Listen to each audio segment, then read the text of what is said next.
a grabar.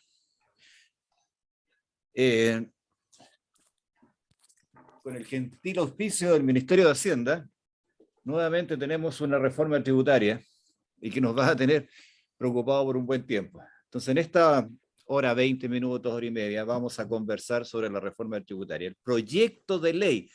Y una cuestión muy importante, estimadas damas y caballeros, esto es un proyecto de ley, todavía no es ley, falta mucha agua que pase bajo el puente. Según se calcula que van a ser 6 meses de discusión sabrosa en el Congreso y de algunos comentarios por aquí y por allá, de esta reforma tributaria, el pacto, hace un pacto social por desarrollo, justicia social.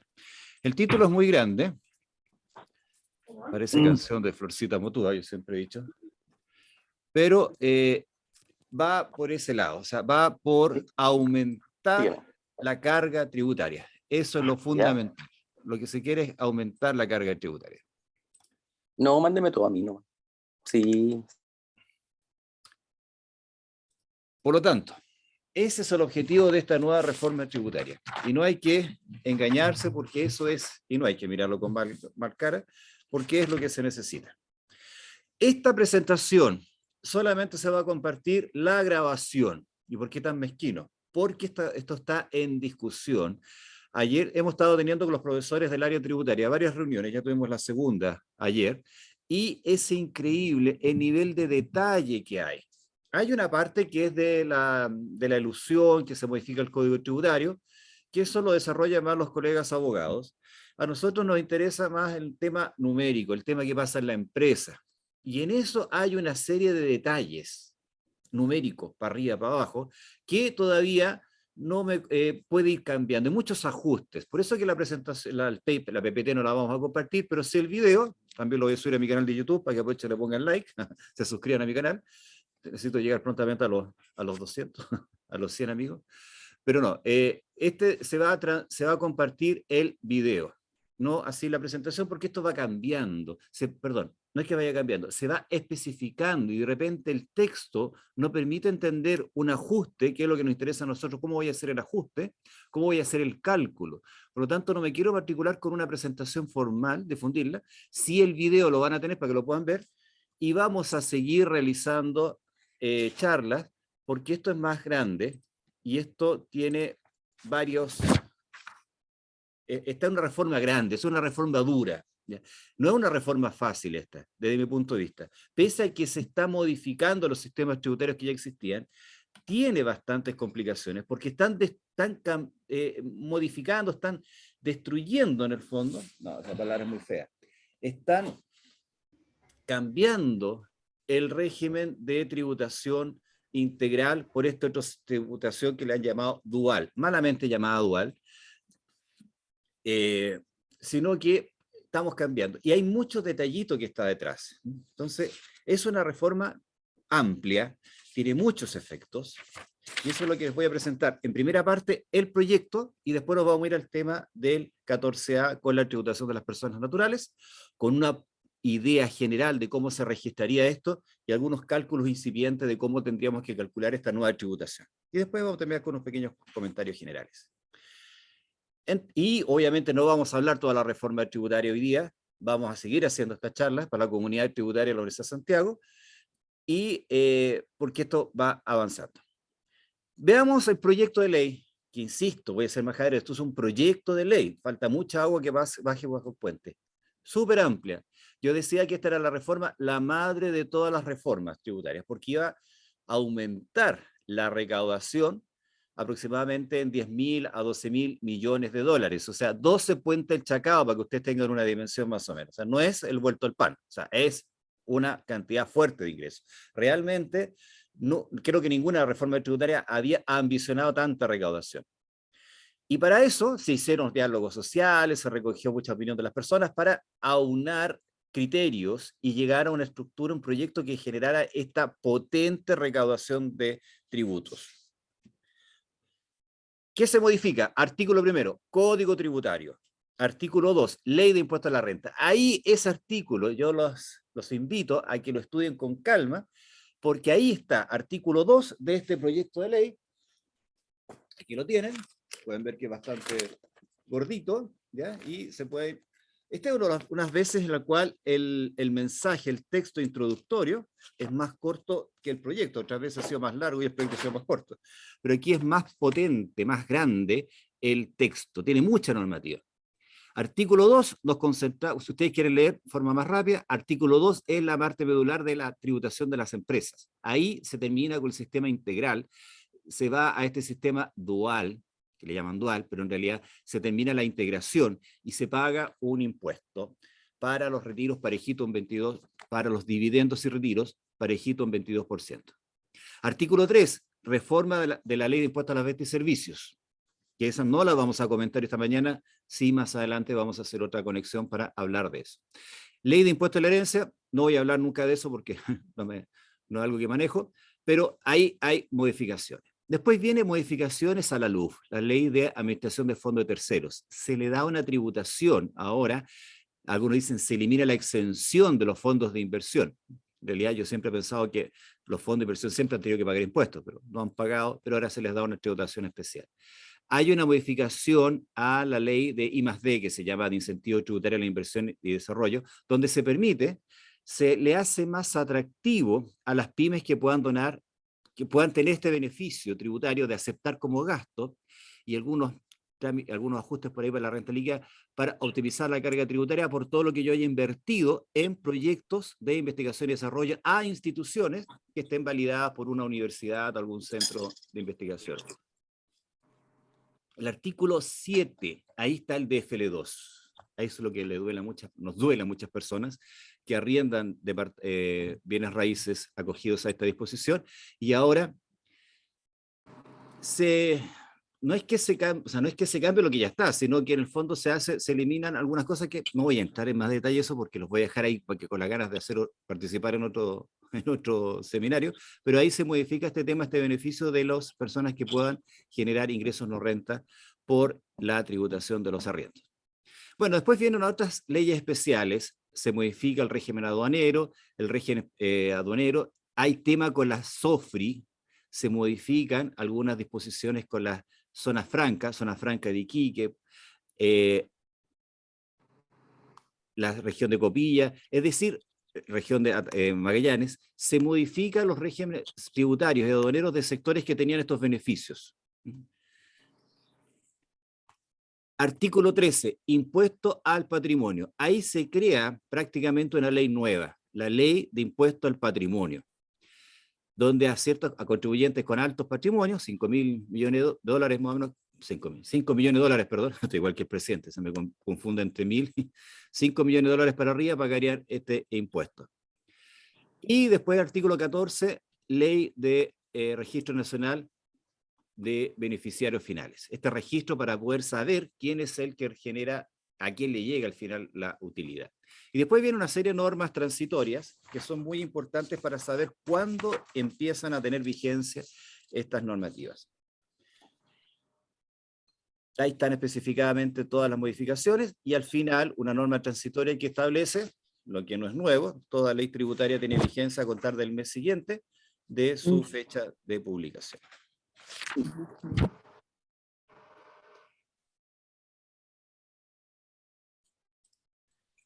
Bien, vamos a hablar del artículo de la ley de impuesto a la renta, que es lo que vamos a conversar en esta mañanita. La ley de impuesto a la renta tiene una serie de modificaciones.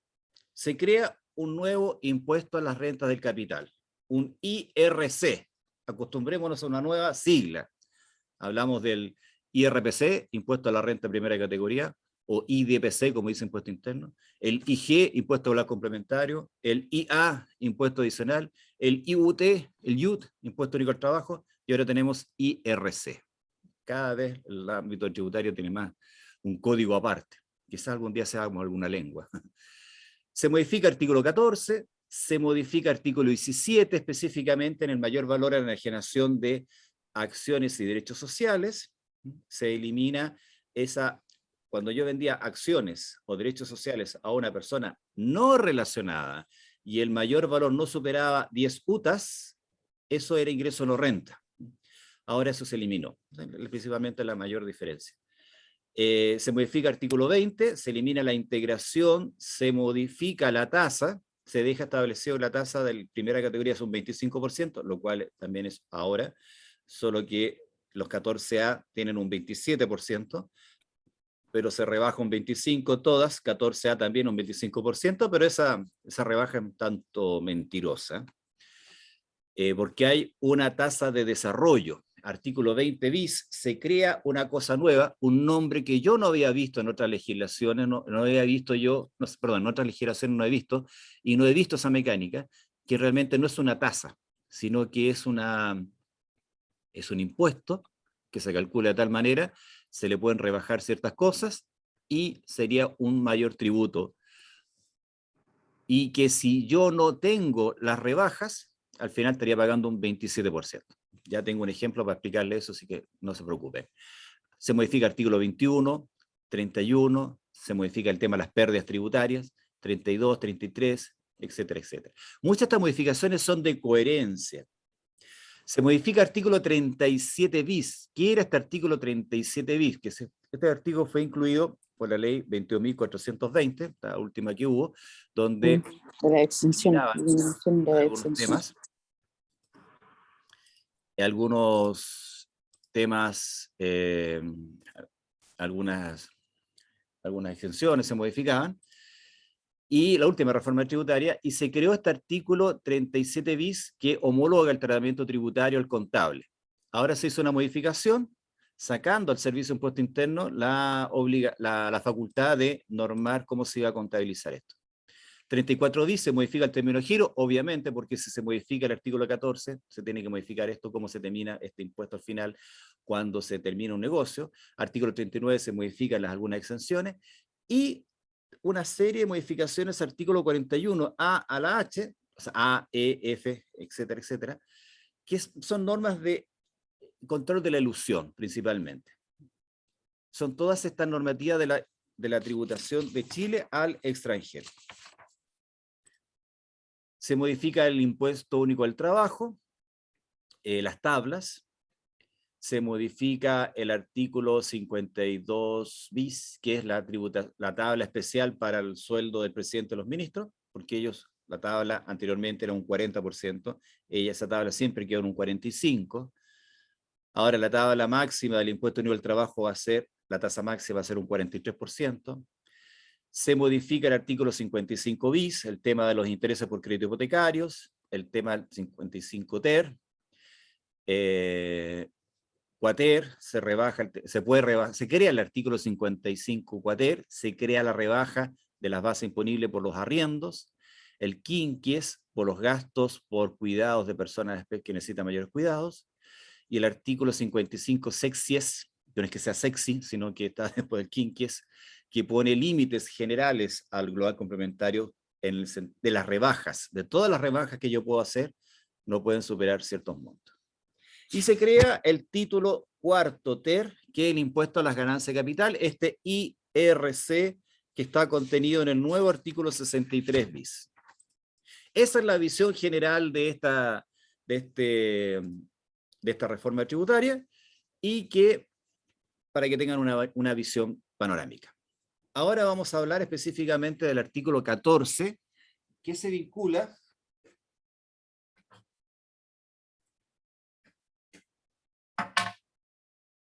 con el artículo 63 bis, que es este impuesto especial IRC.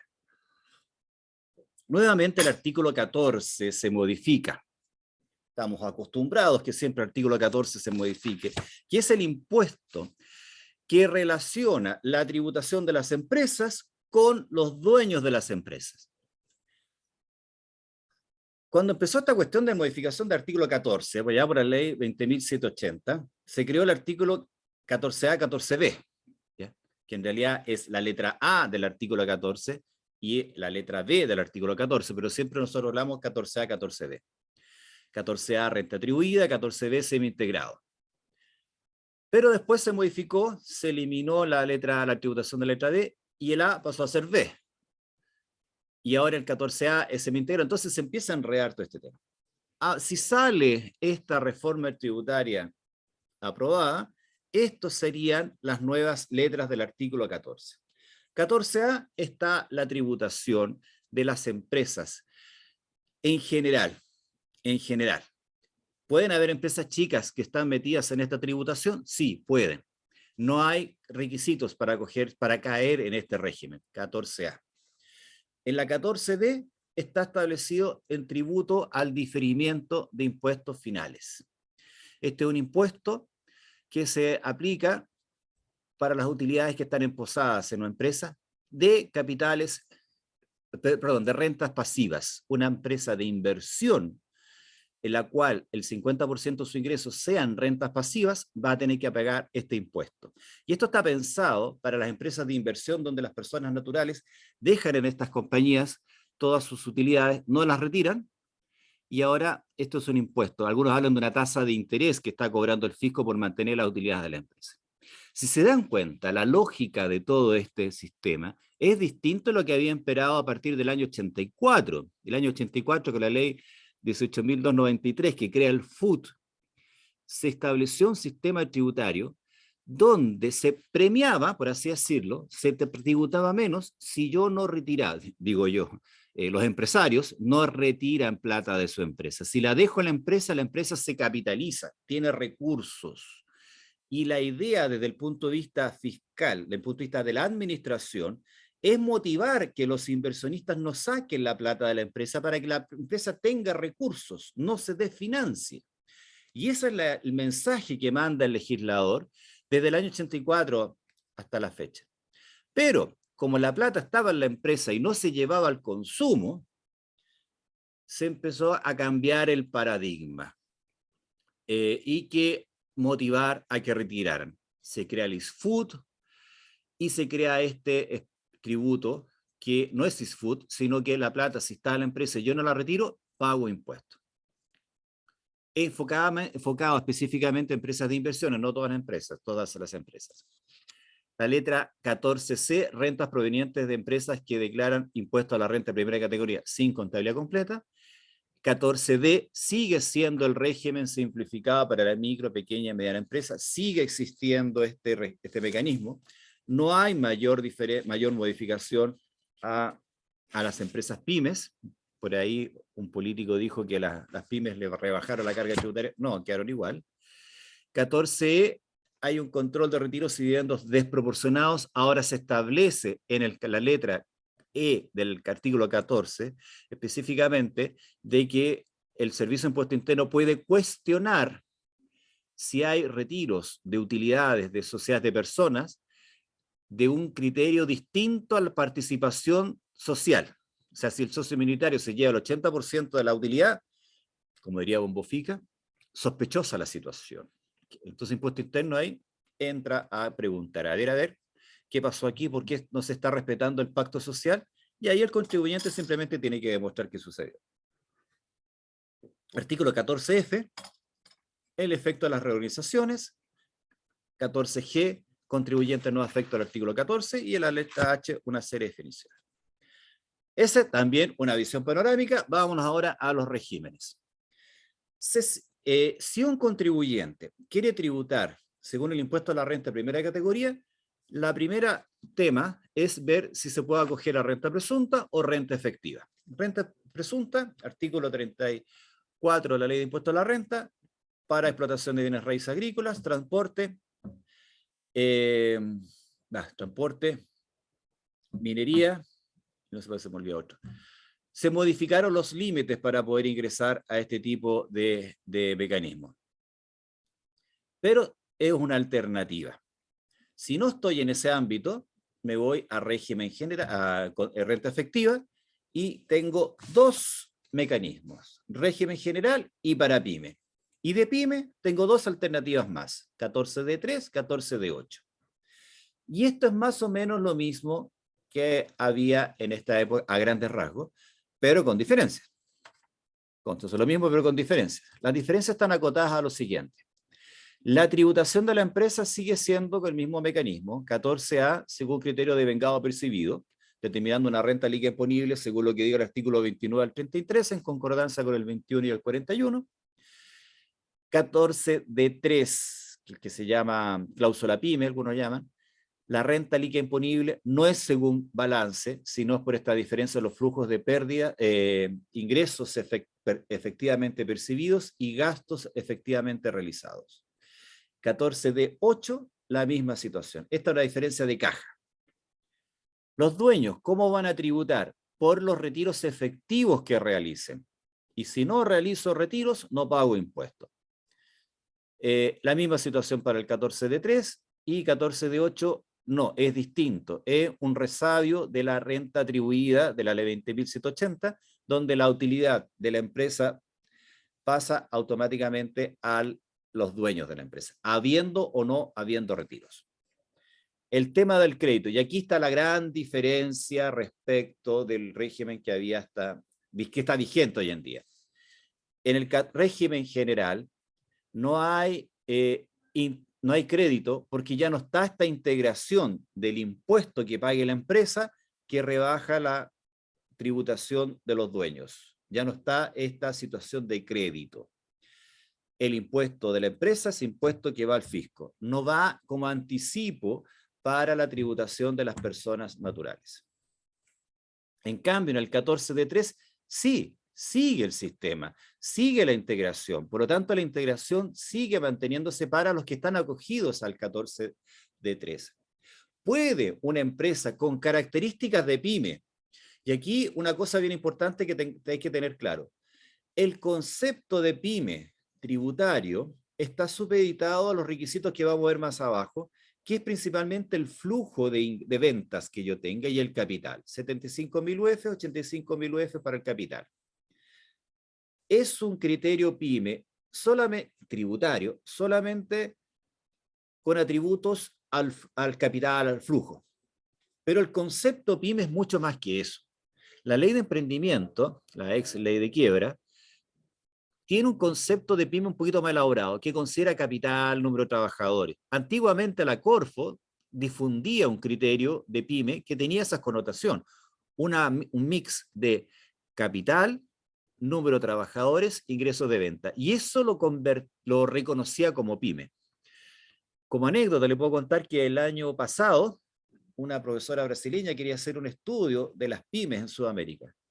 Y conversó con gente de distintos países, Ecuador, Colombia, y cuando se entrevistó conmigo, le conté cómo eran las pymes chilenas y me sacó del grupo. Me sacó del grupo porque no encontraba atractivo el concepto de pyme, que solo estaba restringido al ámbito tributario. Ella no era tributarista, sino al ámbito de emprendimiento, de otras políticas. Y yo me sentí bastante perplejo que después no me llegaron los mensajes de WhatsApp en el grupo que me habían metido. Bueno, la tasa de impuesto de primera categoría. 14A, la norma general nos dice que es un 25%, pero eso es medio falso, porque hay una tasa de desarrollo de un 2% que ya lo vamos a comentar. Pero lo que nos dice la ley que tiene una tasa de un 25%. La misma tasa el 14D3. Ojo, las 14D3 hasta el año 2022 tienen esta tasa del 10%. ¿Ya? Por la ley 21.253, si no me equivoco, está 200, ya se me erraron, no voy a decir los nombres de las leyes porque ya se me están enredando, son tantas, pero una ley que hubo el año 2020, en septiembre, que rebajó la tasa de las pymes por 3 años, 2020, 2021, 2022, 10%. Ahora vuelvo al 25%. Podrían haberla bajado, ¿no es cierto? Yo siempre he pensado que en Chile, por eso primera categoría, las pymes deberían tributar entre un 10 y un 15, las medianas entre un 20 y un 25, no, un 10 un 15, un 15 un 20 las medianas y las grandes entre un 25 y un 30. Siempre he pensado que debería ser escalonado. Pero no, ahora 25 todas. Y las de 8 no pagan primera categoría, no tienen tasa de primera categoría. Porque no olviden que la utilidad que tienen las de 8 se va automáticamente a la tributación de las personas naturales. Registros, contabilidad completa para las 14A. 14D3. El texto que está vigente hoy en día es bastante particular porque dice que los contribuyentes del 14D3 tributan sobre la base de contabilidad completa. Y optativamente pueden pedir autorización al Servicio de Impuesto Interno y llevar contabilidad simplificada. Pero la forma de probar los regímenes tributarios es según el libro caja, según el libro de ingresos y egresos, o el libro compra-venta afecto a IVA, si soy contribuyente de IVA. Por lo tanto, la que lleve contabilidad completa para temas tributarios es irrelevante. Por lo tanto, la redacción de la ley que está vigente hoy en día es bastante errática. Ahora se dice que la contabilidad de los 14 pymes es simplificada. O sea, ahora, antiguamente, en la práctica era así, del punto de vista tributario. Ahora se dice que la contabilidad es simplificada, simplemente. Toda 14 de 3 con esta reforma va a llevar contabilidad simplificada. 14 de 8 siempre se estableció que simplemente se demostraba con un libro caja. ¿Esto implica que los contadores nos vamos a quedar sin pega para las pymes? Yo le he dicho siempre, no. Esta es la oportunidad. Ok, la tributación estatal se ve por este tema, que puede ser hasta por el libro caja, la cuenta banco, puedo determinar la renta líquida imponible. Es la oportunidad de que las empresas lleven NIF PYME. Y este mensaje para todos los conectados hoy en día, los 83 personas, bueno, menos mi mamá, mi tía, bueno, 80 personas más o menos, que están contadores, la mayoría, es la oportunidad que se aplique la NIF PYME. ¿Por qué? Porque la información tributaria es tan débil que los bancos no la van a ponderar. Yo he conversado con varios ejecutivos bancarios y realmente les es mucho más atractivo a una pyme que presenta una contabilidad robusta, basada en IFRS, a presentar este informe que la misma ley dice que es un informe que el Servicio de Impuesto Interno le entrega de cumplimiento tributario para acceso al financiamiento. Es una información muy precaria. Si yo presento un balance con IFRS, es una buena mirada para los bancos. Y eso es bueno, porque una cosa es la parte tributaria, pero los bancos, la información tributaria es muy pobre. En cambio, si le hago el esfuerzo y llevo contabilidad con IFRS, es más provechoso para los bancos. Y no olviden que una pyme, no siempre digo, un pyme se levanta todos los días con ánimo de ser gran empresa y para eso necesita apoyo financiero. Registros empresariales. Ya se acabó el RAI. Si a todos los colegas les costó entender el RAI, olvídense del RAI. Ahora se llama RUA. ¿Qué significa esto? Los nombres son bien folclóricos.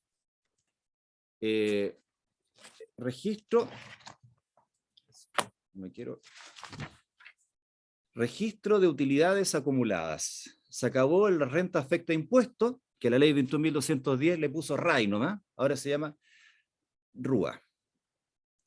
Y este RUA es la sumatoria de las rentas líquidas, o sea, es el FUT.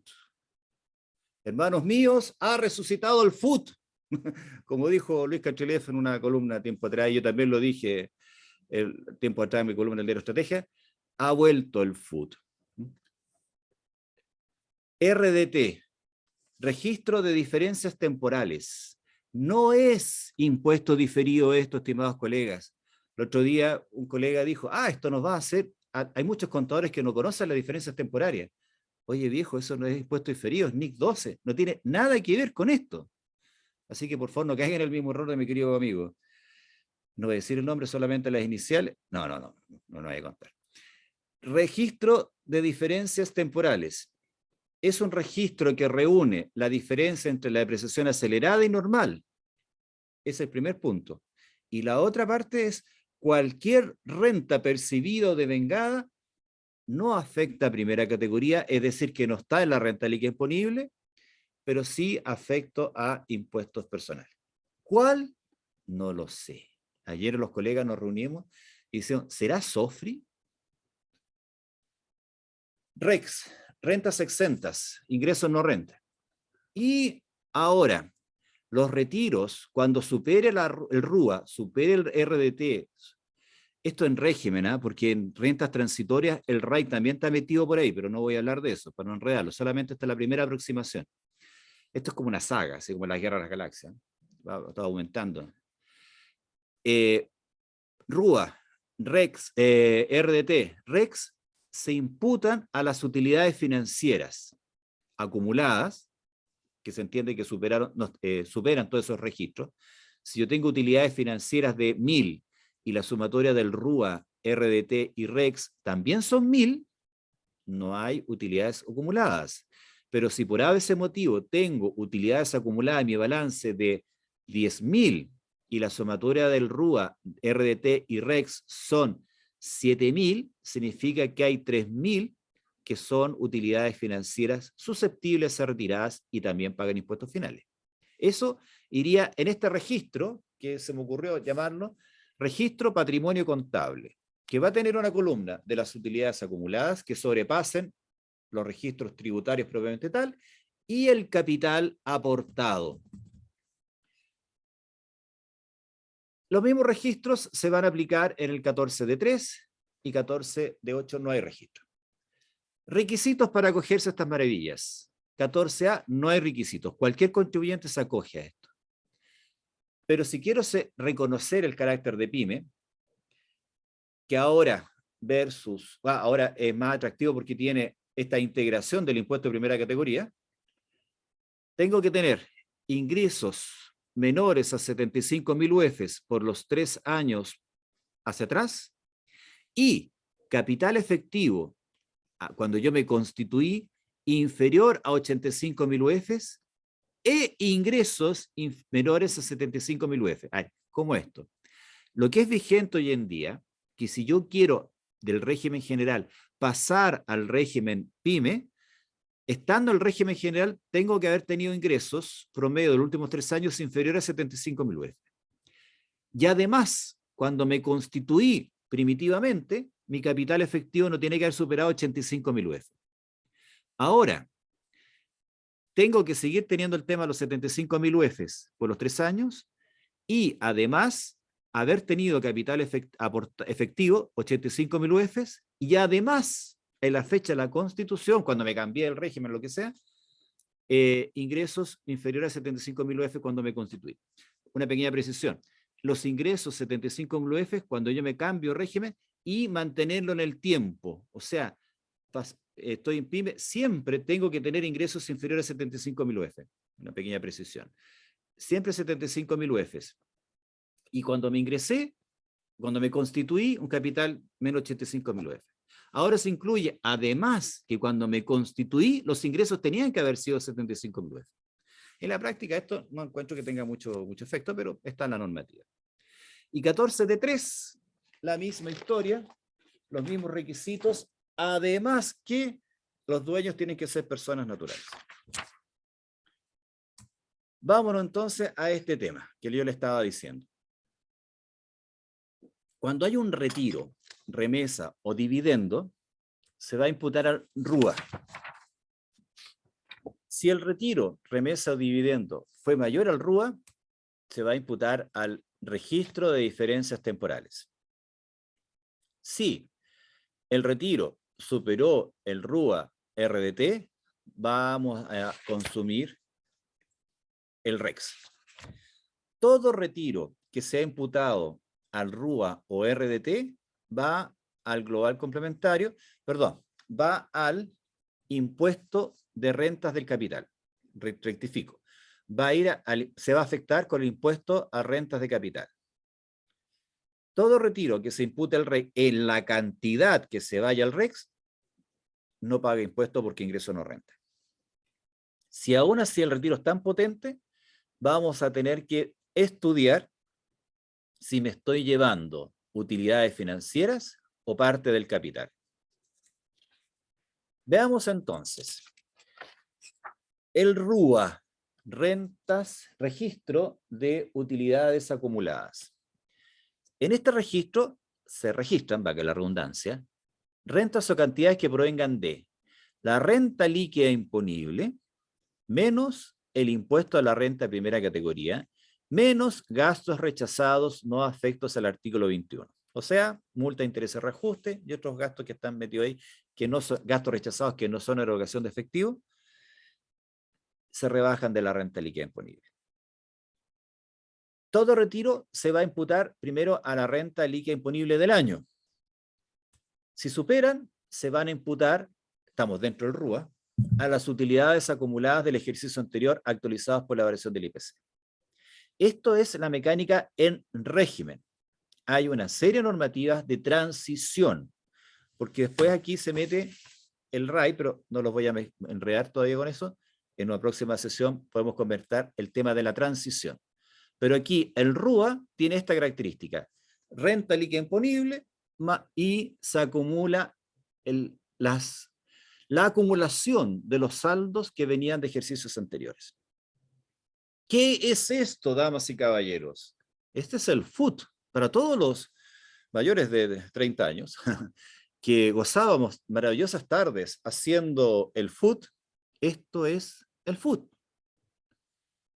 El RAI primitivamente era, o sea, el RAI era conceptualmente capital propio final menos capital aportado, o sea, las utilidades acumuladas. En el fondo el RAI era eso. Ahora es lo mismo, mirado del otro punto de vista.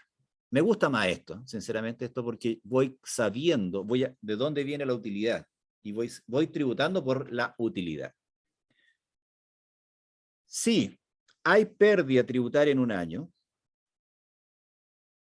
la puedo rebajar de las utilidades acumuladas. O sea, está este tema: si tengo pérdida este año, se imputa las utilidades acumuladas. Y si de la rebaja se genera una cifra negativa, queda en cero. No hay RUA negativo, no hay FUT negativo. RAI negativo tampoco existía. Ahora tampoco, no hay RAI negativo, RUA negativo. Me atrevo a presentar el siguiente esquema. Creo que así debería quedar esto. Saldo anterior se reajusta por la variación del IPC. Estos son contribuyentes que llevan contabilidad completa, acá hacen corrección monetaria y por ende tienen, no son como las pymes, que las pymes no llevan contabilidad. Por lo tanto, los registros, el RUA de la contabilidad de las pymes sería sin corrección monetaria. Otra cosa que ya viene desde el año de la reforma tributaria 2014-2016, los registros se hacen al final del año. No es como antiguamente, que el FUT se iba haciendo a medida de las sociedades anónimas que se repartía un dividendo. No, aquí todo al final de año. Por lo tanto, el saldo del ejercicio anterior se corrige por todo el año. Le sumamos la renta líquida imponible, le rebajamos el impuesto a la renta de primera categoría del año y las multas de interés y reajuste y pagos de impuestos de primera categoría que han sido el año anterior. Eso se rebaja y tenemos nuestra renta líquida, que podríamos decir que es la utilidad neta de impuestos. Por lo tanto, tenemos la incorporación de la renta líquida imponible del año, neta de impuestos del año. Y ahí tenemos el pozo, y ahí se imputan los retiros y van a la tributación de las rentas del capital. Si el retiro superó el RUA, nos vamos al RDT. Y el RDT va a tener dos columnas. Primero, se anotan los saldos anteriores debidamente reajustados. ¿De qué? De la diferencia positiva entre la depreciación acelerada y normal, artículo 31, número 5 de la Ley de Impuesto a la Renta. También el artículo 31, número 5 bis, a los que se le aplica, es la diferencia. La depreciación acelerada es un mayor gasto, y el mismo artículo 31, número 5 dice que la depreciación acelerada solo tiene efectos para la determinación del impuesto de primera categoría. Esa rebaja que disminuye la utilidad, en estos registros se tiene que reponer. Por lo tanto, esa utilidad es susceptible de ser retirada y va al RDT. ¿Esa utilidad pagó impuesto de primera categoría? No, porque la diferencia entre la depreciación acelerada y normal disminuyó en la renta líquida imponible, no pagó impuestos. Después la sumo, la considero en RTA. ¿Esa utilidad la puedo retirar? Sí. ¿Pagó primera categoría? No, no pagó primera categoría. Primera columna. Segunda columna. Cualquier renta devengada o percibida afecta a los impuestos finales que no forme parte de la renta líquida imponible. Eso es lo que dice la ley. Les vuelvo a decir, conversando con los colegas, no entendíamos qué tipo de renta podría ser. sospechábamos que podrían ser las rentas SOFRI. Yo decía, pueden ser rentas del decreto ley 701, si es que queda alguno todavía. Ahí podemos ver. Bueno, el RDT, no puse la columna de las otras rentas, pero aquí tenemos la columna, saldo anterior se actualiza, depreciación acelerada, ese es el monto, depreciación normal, ese es el monto, la diferencia 12 millones se suma a este saldo anterior. Tenemos el subtotal ante retiros, rebajamos los retiros actualizados no cubiertos por el RUA. Y ahí tenemos el saldo del RUA. ¿Qué tendríamos en el REX? El REX, rentas exentas de impuestos, en realidad debería ser rentas exentas e ingreso no renta, o sea, debería ser REX sin, falta incluir INR, pero ahora está definido claramente que este REX va a tener 3 columnas y van a tener orden de imputación de acuerdo a esas 3 columnas. Primero se tienen que colocar las rentas con contabilidad cumplida, o sea, las rentas que quedaron de un ISFUT, por ejemplo, que se le aplicó un ISFUT, se van arrastrando, la primera columna va a ser esa. Segunda columna, rentas exentas de impuestos finales. ¿Ya? Algún tipo de renta que no paga global complementario va a ir ahí. Ese retiro va, un retiro de rentas exentas de global complementario, va a tener que incorporarse en la base disponible del global complementario, con el tema del crédito, todas esas características. Ingresos no constitutivos de renta. Ingresos no constitutivos de renta sería la última columna. Se incorpora las rentas, comillas, netas de gastos directos. Ese concepto, esa escritura no está en la ley así, pero yo lo resumo de esa manera porque establece la ley de que tienen que ser netas, utilidades, luego de haber descontado todos aquellos gastos vinculados a la generación de esas rentas. Por lo tanto, si tengo un ingreso no renta, le tengo que rebajar las utilidades, los costos, los gastos directamente relacionados a esa utilidad. Si el neteo resulta una cifra negativa, se imputa a los saldos anteriores. Y si se genera una pérdida, se arrastra hacia el futuro. O sea, puedo tener un REX negativo. ¿Para qué me sirve un REX negativo? No lo sé. Mi visión numérica de esto serían estas 3 columnas, saldos anteriores, ingresos no renta, ya no sé qué puede ser, porque el ingreso no renta típico que había en la empresa era artículo 107, que como ustedes bien saben, a partir del 1 de septiembre de este año ya no es ingreso no renta. Quizás esté acá, puede ser que esté acá, como con tributación cumplida.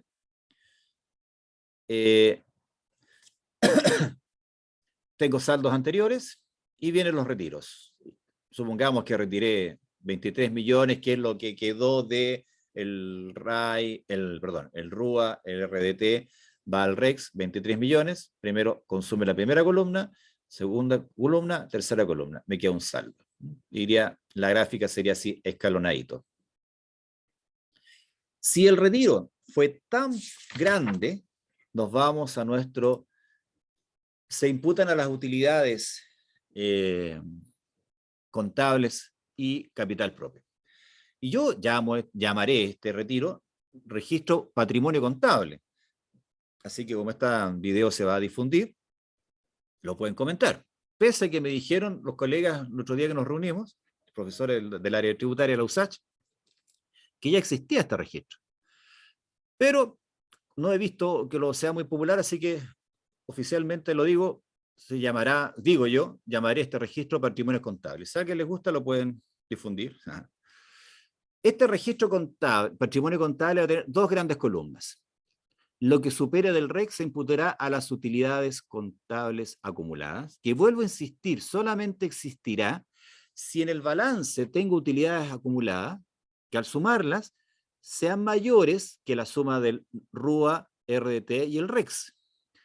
Porque si tengo utilidades acumuladas de 1000 y la sumatoria de esos 3 registros también es 1000, está ahí más o menos. O sea, ahí la contabilidad calzó justo con estos retiros, con estos registros contables, tributarios. Entonces se imputa, perdón, se consumen esas utilidades contables y van al impuesto a las rentas del capital. Lo que supere se va a imputar a la columna capital aportado. Y este capital aportado se va a corregir según los puntos del IPC. La corrección monetaria de este capital aportado, desde el origen hasta la fecha del ejercicio donde se hicieron los retiros, no se tiene que corregir como lo hacemos en la contabilidad por esa tablita que parece un triángulo, que es la tablita que difunde el Servicio de Impuesto Interno para término de giro, sino que hay que ir a los puntos del IPC. Y pongo énfasis en los puntos. En la página, y dice, la imputación se hace al capital corregido y se formaliza, por los puntos del IPC. Y los puntos del IPC que aparecen mencionados en la página web del Servicio de Impuesto Interno tienen una distorsión, no son correctos, porque el INE va lanzando, informando, calculando los puntos del IPC con unos años base. Entonces, este es el año 100 y ahí se calcula la variación del IPC. Entonces, se va corriendo. Entonces, si estamos en el 2010, se ocupó el año base, supongamos 2000. Pero si vamos hoy día a sacar los puntos del año 2000, se fue corriendo el año base y eso fue cambiando. Por lo tanto, yo siempre les recomiendo que vayan a la página web del INE, INE.cl, en la parte de abajo hay una calculadora de IPC y ahí ustedes colocan las fechas.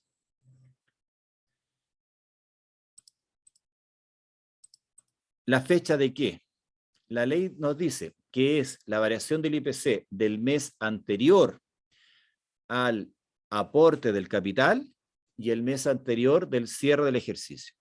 Este sistema va a entrar a vigencia a partir del ejercicio comercial 2025. Por lo tanto, será noviembre del 2025. Y aquí la alteré visualmente, esta cifra no es lo que corresponde al pantallazo, porque no tengo el IPC del 2025. Y el punto del IPC del mes anterior al aporte del capital. Aquí supuse una fecha X, junio del 2018, medio 14, un dato que obviamente no existe este dato, pero para que tengan la idea. Esa es la forma de calcular este asunto.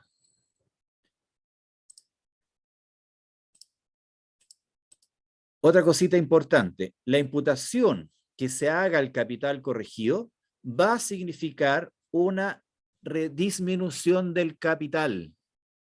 ¿Ya?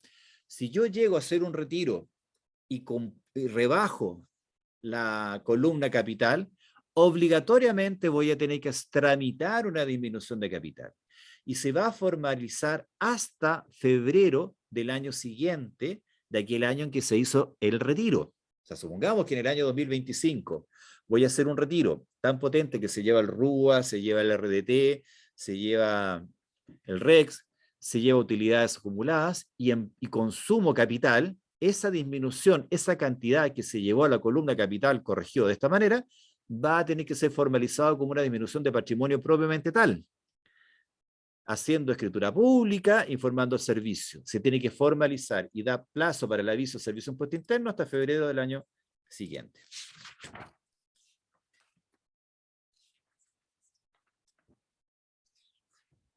Tenemos ahí la vida a nivel de la empresa, las modificaciones, lo que tiene que hacer el contador de la empresa. Ahora veamos qué pasa con la tributación de la persona natural, del dueño.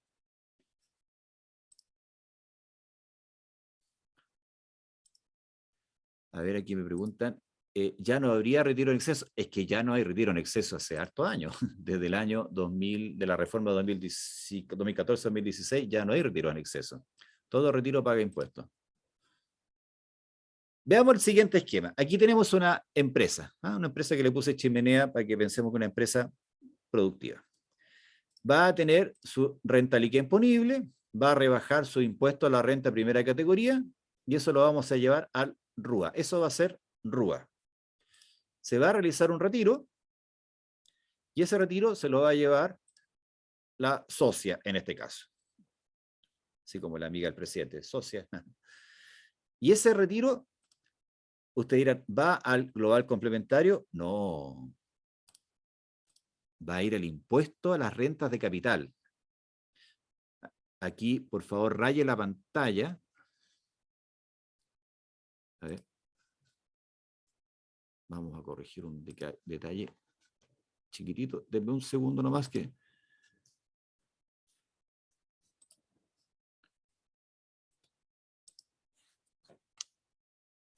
Después vamos a editar la grabación para que esto no se note.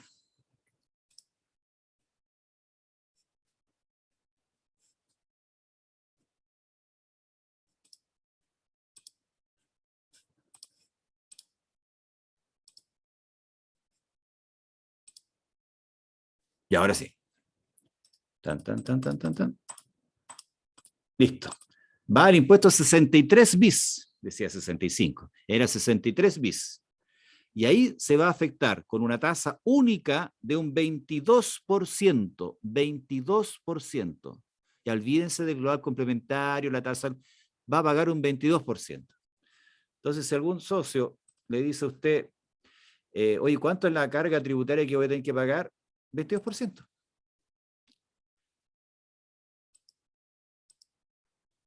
Ahora, y ese impuesto global complementario, perdón, ese retiro, ¿qué tiene que ver con el global complementario? Ah, ahí está la gracia. Porque una persona puede tener un global complementario muy grande y va a estar feliz pagando un 22%. O puede haber un contribuyente con global complementario muy chico y que está bajo el 22%, le va a salir caro.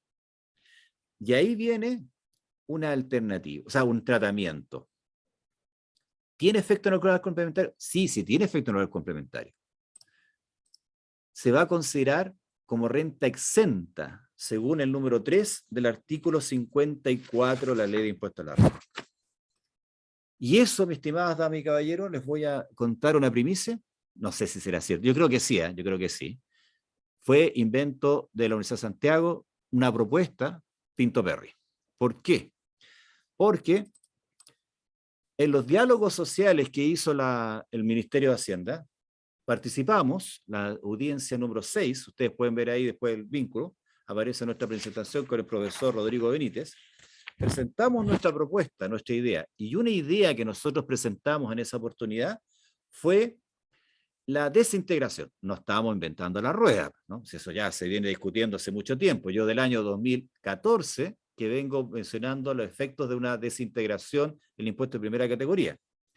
Y ahí, cuando presentamos el monto, la idea de la desintegración, yo me acuerdo que estaba ahí conversando con todos los jóvenes del Ministerio de Hacienda y le decía, el impuesto de primera categoría tiene que dejar de ser crédito contra el impuesto global complementario, tiene que pagar la empresa. Y el dividendo se tiene que afectar con un impuesto.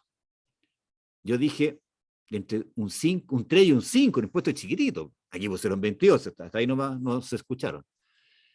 Y el dividendo, yo dije, tiene que seguir el tratamiento de un retiro, una renta exenta global complementario. Cosa que igual vaya al global complementario, pero dentro del patrimonio y ubicar el resto de las utilidades del contribuyente en un tramo mayor.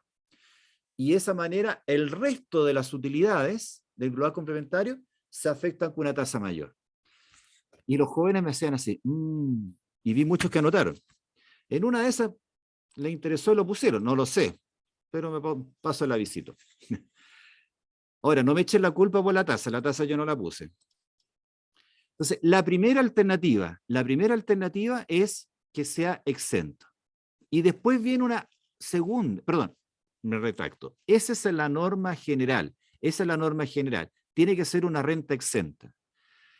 La alternativa es que se considere como afecto a primera categoría con el incremento del impuesto del artículo 63. Ahí viene el tema de la reliquidación del impuesto global complementario, que yo digo que eso no es una reliquidación, está mal el término. Y por ahí alguien puso un comentario, una pregunta si acaso se reliquida el global complementario. Quizá acá sí hay una especie de reliquidación en esta segunda alternativa. Podría ser una especie de reliquidación, pero es una alternativa. La norma general es que se afecte con el impuesto global complementario como una renta exenta. Es decir, que el dividendo pasa a ser una renta exenta de global complementario y que se aplique la mecánica de ese tema. Y la reliquidación, y la otra alternativa es incluirlo dentro de la base imponible. Veamos el efecto. Tenemos un contribuyente que hay una renta líquida, recibe un retiro,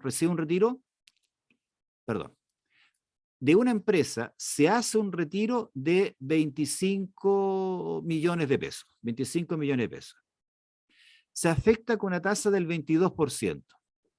Me queda un retiro neto de 19 millones. Se va al criterio de que sea renta exenta. Supongamos que este contribuyente en su global complementario tiene otras rentas, 80 millones, un dato dummy. Le sumo la renta exenta, los 19 millones, no los 25, los 19 millones. Nueva base imponible. Esta base imponible incluye los 19, o sea, tengo una base imponible más potente, más grande, que me va a ubicar en un peldaño del impuesto global complementario más grande. Es decir, me voy a afectar con una tasa mayor.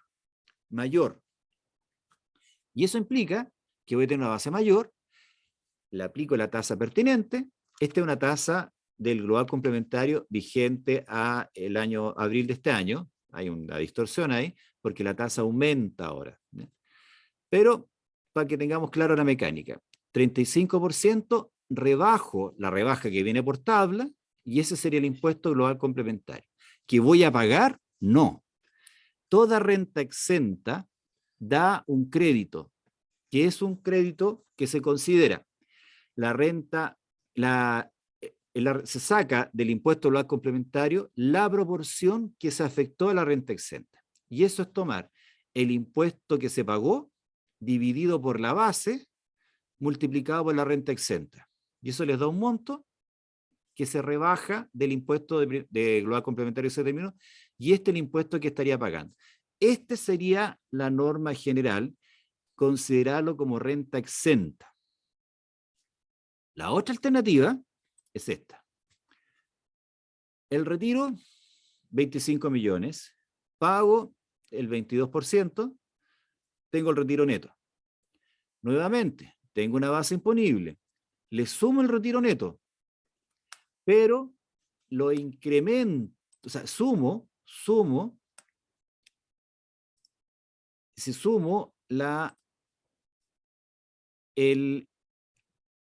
el impuesto, el IRC. Le sumo el impuesto del IRC. Lo incremento, igual que los dividendos. Tomo el retiro o los retiros, retiro neto, y le sumo el impuesto de primera categoría. Aquí la misma historia.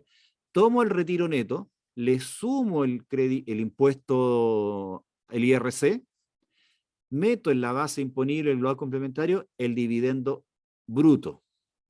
Y ahora tengo una nueva base imponible, le aplico la tasa, que en este caso la tasa era la misma, la rebaja, me da ese impuesto. Pero a este impuesto le rebajo el crédito del IRC y termino esa diferencia. ¿Ya? Entonces, esos son los dos caminos que se pueden tomar con este tipo. Señor iPhone, tenía levantado la mano. ¿Qué nos quiere consultar? Una consulta. Sí o sí, las dos alternativas, primero el 22, y sí o sí se va a considerar una renta exenta, que habían, o sea, quizás malinterpretado de que se pagaba hasta el 22 solamente y no iba al global complementario.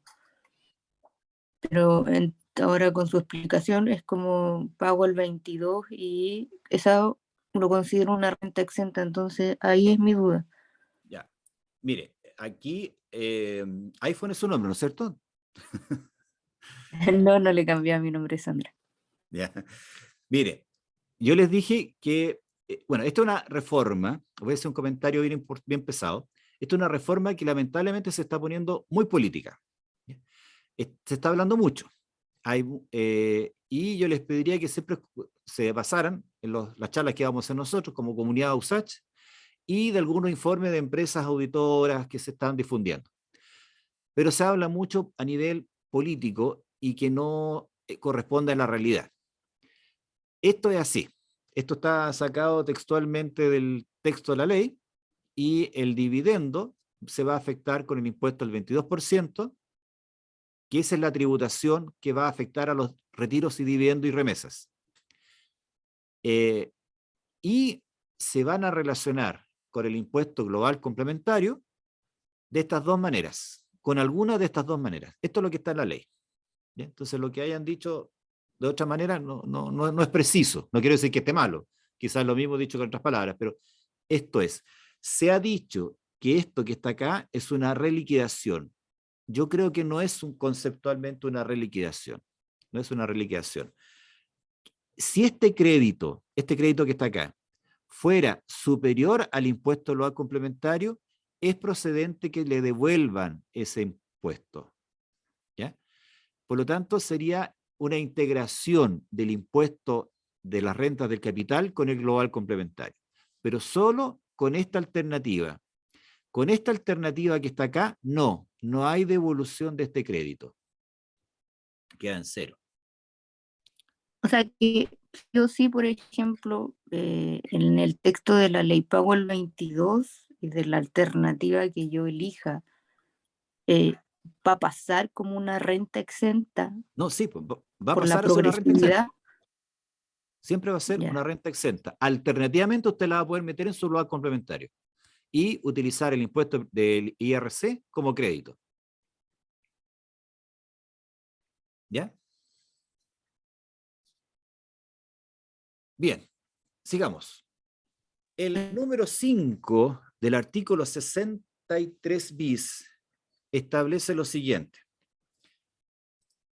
Las empresas tienen que retener el 22, el IRC, el 22% de los retiros. Esa es una obligación de la empresa, el impuesto solo retiene la empresa.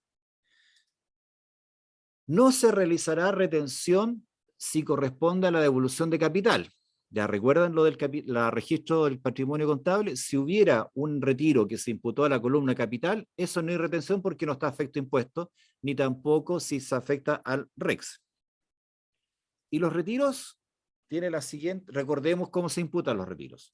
Primero se imputan al RUA, después al RDT, a la diferencia de la depreciación acelerada, o cualquier otra diferencia de renta no afecta al global complementario, al REX, que pueden ser las rentas con contabilidad, tributación cumplida, rentas exentas o ingreso no renta, a las utilidades contables o al capital pagado. Si se imputa el capital pagado al REX, es ingreso no renta. Si se imputan a todas estas otras cosas, están afectadas al impuesto del 22%. Pero, ¿qué pasa con las utilidades que se imputan al RDT? Esas utilidades no pagaron impuesto de primera categoría. Yo les dije eso, le hice énfasis en ese detalle. ¿Por qué? Porque la diferencia entre depreciación acelerada y normal es una rebaja que va al impuesto de primera categoría. Cuando un retiro, remesa o dividendo se imputa al RDT, que no pagó primera categoría, la empresa va a tener que pagar un impuesto. Y les copio textual lo que dice: deberá pagar el impuesto a la renta de primera categoría que resulte de incrementar las cantidades antes de aplicar el impuesto a la renta de capital en la suma que resulte de dividir la tasa del impuesto de primera categoría por 100 menos dicha tasa. O sea, la empresa tiene que pagar el impuesto a la renta sobre el monto del dividendo que fue imputado al RDT. Y lo voy a aplicar en una base incrementada. Esta cantidad se pagará a la declaración anual de la renta que deberá presentar la empresa reajustada en el porcentaje de variación del índice de precio del consumidor entre el mes anterior a la retención y el mes anterior a la presentación de la declaración del impuesto. Este impuesto lo voy a tener que calcular, y si yo hice un retiro en octubre y ese retiro se imputó una parte al RDT, supongamos que eran 25 millones de pesos, esos 25 millones de pesos voy a tener que calcular el impuesto, y ese impuesto lo tengo que pagar en abril, actualizado desde octubre, es decir, con el IPC de septiembre, hasta el IPC de marzo del año siguiente, porque ahí dice al mes anterior a la presentación de la declaración del impuesto. O sea, en octubre hizo un retiro, ese retiro, 25 millones por decir algo, fueron imputados al RDT, la empresa va a tener que calcular la base imponible, lo tengo acá, el retiro, 25 millones, voy a tener que incrementarlo, según lo que dice el artículo pertinente, me va a dar esa base, aplico la tasa vigente, 25%, y me da 8 millones y tanto.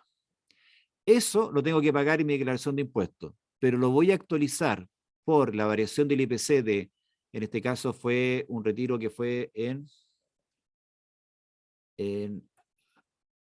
esto fue en mayo del 2021, el IPC de abril del 2021 y el IPC de marzo del 2022. Me da 9%. Este es el impuesto que voy a tener que pagar en abril del otro año.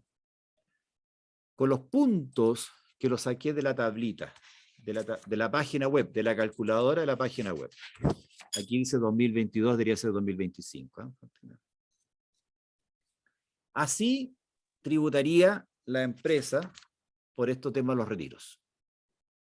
Disculpe, ¿eso va en la renta líquida? No, no va en la renta líquida, un impuesto O en una adicional que parte usted va a tener que aparte. pagar. La empresa, por los retiros que realizan los socios o los dividendos que fueron imputados al RDT. Ya, se ve complicada la cosa, ¿eh? Ya estoy sintiendo el nerviosismo que vamos a tener más adelante. Tranquilo, hemos sobrepasado cosas peores. El último tema que vamos a conversar en esta escabrosa mañana, que ya estoy viendo caras algunos medio asustados, es el tema del diferimiento de los impuestos finales, lo que yo les dije, que está contenido en la letra B, nueva letra B, del artículo 14. ¿Quiénes son los que les va a afectar esto? Contribuyentes del 14A. Una pyme, no, aunque las pymes no pueden tener rentas presuntas, de rentas pasivas, pero igual están afuera. Entonces, son dos requisitos importantes, contribuyente del 14A y que el 50% de sus ingresos brutos anuales sean rentas pasivas. El concepto de renta pasiva nunca ha quedado claramente definida como un concepto, siempre se ha ejemplificado. Se dice, se entenderá rentas pasivas por. Y en este caso, se van a entender rentas pasivas lo que está acá. Beneficios de participación en otras sociedades, es decir, dividendos que les hayan llegado, rentas de vengada de inversiones en el extranjero, chilena en el extranjero. Ustedes tienen una inversión en un país con beneficio tributario o en otro país, pero es una sociedad de inversión y tienen que considerarla en Chile, la utilidad. Ese monto que están considerando en Chile tiene que estar dentro de este monto del 50%, capitales mobiliarios, operaciones de crédito, regalías por marcas, mayor valor en la generación de los activos de estas inversiones, rentas por cesión de los derechos de los títulos, criptomonedas, aquí específicamente la ley metió las criptomonedas, arriendo o cesión temporal de bienes raíces. No será considerado como renta pasiva el ingreso por venta de activo fijo, cuando obviamente no sea de su giro. Entonces, este tipo de empresas solamente va a estar acogido a este impuesto del diferimiento de las utilidades. Solo este tipo de empresas. Habiendo ya caído dentro de esta renta pasiva, le puse así un hippie ahí, porque son rentas buena onda, así que no están ahí tranquilitas. A ese tipo de contribuyente, usted, después de todo esto, pensemos una tarde de un 29 de abril del año 2026, con todo lo que tuvo que hacer, va a tener que terminar ahora el RUA, el RDT y ahí le va a dar la base. Es decir, esta tributación por el impuesto diferido, perdón, por el diferimiento de impuestos finales, es decir, utilidad que está en la empresa, y como es una utilidad que son bienes capitales que están ahí, y yo no lo estoy retirando, sino lo tengo en una sociedad de rentas pasivas, porque no estoy retirando, no estoy gatillando mi global complementario, en este caso tampoco mi impuesto a la renta del capital. Es decir, el fisco no está percibiendo esos 22% de los retiros que usted haga. Le dice, ok, deja la plata de la empresa, pero págame un arriendo, págame un interés tributario. Entonces, suma tu RUA, la sumatoria de todas las utilidades, las rentas líquidas que se han acumulado en la empresa, tómame el RDT, todas estas diferencias que no han pagado a primera categoría, tengo esa base, le aplicas el 1,8%. Y eso es tu nuevo impuesto. Le puse una muerte ahí porque van a llegar ahí sí o sí ese impuesto y va a ser impajaritable y van a tener que pagarlo. Para las rentas de fuentes pasivas, sociedades de inversión tienen que pagar ese impuesto. Quizás fue demasiado exagerado el monito que puse, pero para ilustrar la mecánica a grandes rasgos. Tienen una empresa pasiva, sumen el RUA, sumen el RT, 1,8%, nuevo impuesto al diferimiento de utilidades, perdón, diferimiento de impuestos finales. Y ese es el otro impuesto que está en la letra B del artículo 14. ¿Eso no se rebaja después de estos registros? No, ese es un impuesto que está ahí, que le consume el capital a la cabeza de la empresa. Bien, pues don Juan Carlos, ¿tiene una mano levantadita? Este impuesto se paga también en abril. Ahora, como les digo, todo esto está en el proyecto. Falta que se discuta. Ya el ministro está analizando el tema de los DFL2, está analizando el tema del impuesto. Este impuesto va a ser observado y ya está mostrando en el ámbito político las discusiones. Lo importante es que siempre los parlamentarios pudieran escuchar aspectos técnicos y opinar sobre fundamentos, porque si estamos pensando que esto nos va a dejar mayor recaudación, que sea realmente que tenga realmente recaudación y no ahogue las empresas. Punto uno, que no genere fuga de capitales, porque está el otro, el impuesto al patrimonio, que no comentamos nada de eso del impuesto al patrimonio, lo veremos después. Y si yo cambio de domicilio, hay un impuesto salida, un tax exit, como le están llamando, un 5% si me cambio de domicilio. Entonces ya caer en esta fuga de capitales, que ya ha habido harta inversión extranjera, pero que no lleguemos a eso, sino que realmente sea realmente un pacto fiscal, donde si hay una mayor recaudación, ok, podemos tributar más, pero siempre con las miras de que haya crecimiento, porque lamentablemente, les guste o no les guste, la mejor forma de aumentar la recaudación fiscal es con crecimiento económico. Y eso es lo que ha sido así por siempre. Ahora, la difícil es cómo logro el crecimiento económico. Esa es la gran pregunta. Entonces, ¿qué fue primero? El huevo a la gallina. Tengo mayor recaudación por crecimiento económico, pero ¿cómo logro el crecimiento económico? ¿Poniendo más impuestos o poniendo menos impuestos? Y ahí entramos en otra discusión. Damas y caballeros, ha sido un placer haber visto sus nombres en mi pantalla, haber visto algunas cámaras y ver algunas personas. Vamos a estar haciendo más charlas. La próxima les vamos a avisar con tiempo, pero vamos a ir bien acotando este tipo de temas. Así que por la atención prestada, muchas gracias.